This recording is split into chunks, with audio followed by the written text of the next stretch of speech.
How to uninstall any application if you have installed it via Microsoft Store.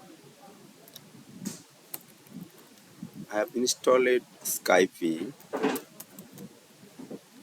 as you can see here, just option only for open.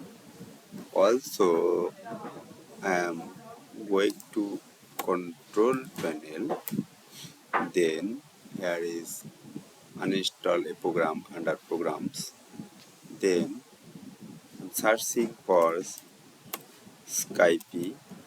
There is not Skype installed. So what should to do? First click Windows logo button, then search apps and feature,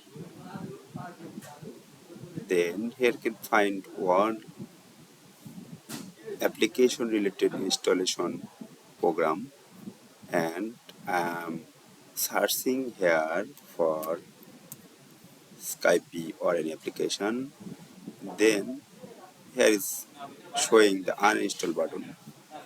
Also, you can uninstall any application from here, like this one. Yes, or all they are showing uninstall button. What's installed via application. Thanks for watching the video. If you have informative this video, please subscribe to support me.